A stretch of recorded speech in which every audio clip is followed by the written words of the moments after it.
Hi guys, welcome back to my channel. So ito na naman tayo. Salamat sa ating mahal na Panginoong Diyos dahil binigyan po tayo ng pagkakataon na magbahagi na naman sa inyo ng tutorial about sa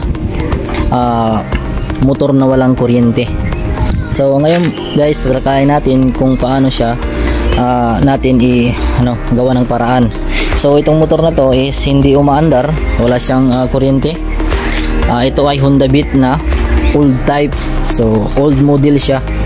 So ang gagawin natin ngayon guys is hindi na tayo magto-troubleshoot kasi tapos ko na siyang i-troubleshoot. Ang gagawin na lang natin is tuturuan ko kayo kung paano i-convert yung CDI ng Honda Beat na 8 pins. Ayan, 8 pins siya guys. Ayan, 8 pins.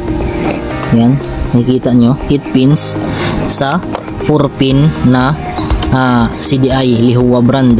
So Skygo CDI yan. So from 8 pins to 4 pins na CDI.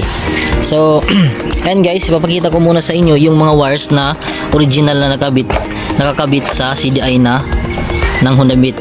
So yan ang 8 pins na to na CDI. So ito yun guys, ayan, ito yung mga kulay nya. Ayan, may green orange, may green white, may yellow na may stripe na green, siyempre may blue na may stripe na yellow, may red black, may green, may black yellow, at saka may yellow with stripe na red. So ayan guys yung 8 wires na nagkakabit sa CDI na ito. So ang gagawin natin guys is 4 na lang na wires yung gagamitin natin kasi there are only 4 pins in the CDI of Skygo. So now ipapakita ko sa inyo guys na there is no need for us to modify the flywheel dun sa parte ng reluctor natin. So automatic kapag nag-convert kayo nito, wala na kayong babaguhin sa kanyang flywheel dun sa may reluctor para maging responsive yung kanyang throttle response.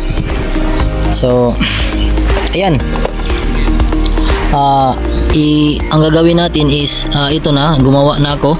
Ayan, may mga wires na yun na nakadugtong. Ayan, so i-disregard nyo na lang itong mga wires na nandito kasi hindi yan dapat ang sundin nyo, kundi yung bawat pisto ng CDI sa ating ikakabit. So ayan, kabit natin to. Ayan, so itong sa itaas na to guys, ayan, blue na may stripe na yellow. Ayan, ito talaga yung pinaka kulay or color coding sa pulser ng Honda Beat natin. Kaya sasabihin ko na lang sa inyo kung ano ang kulay ng pulser wire ng Honda Beat na carb.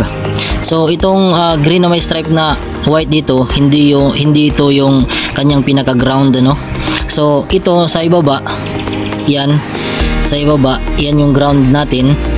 Ikakabit natin siya sa kulay green or sa any metal part ng motor na to kasi ground yan siya. Tapos ito naman yung sa itaas nya, ito ay papunta ng ating ignition coil. Ayan dito. So ang sa ignition coil nya is, ang kulay dito is parang may pagka black na may stripe na yellow. So ayan, meron naman ditong black na may stripe na yellow. Ayan, dyan sa original na socket nya. Ayan, ito. So dito na lang natin siya ikakabit.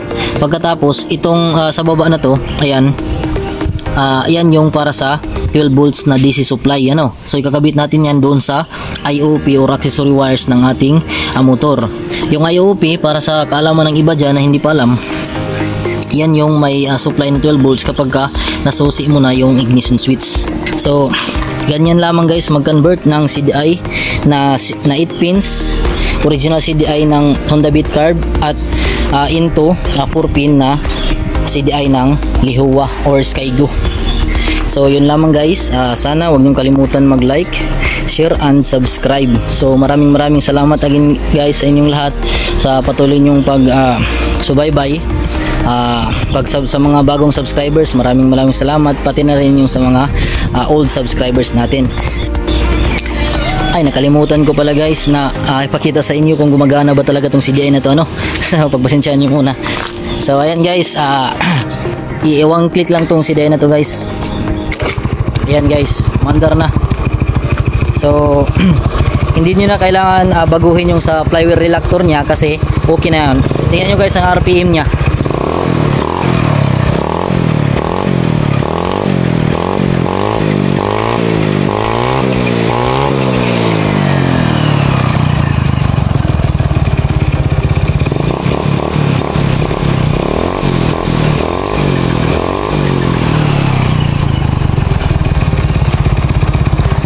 So ayan guys, umaandar na yung motor na ito. So sana natutunan nyo kung paano siya i-convert nyo. Kung may katanungan kayo, once again, mag-comment lang. So yun lamang guys.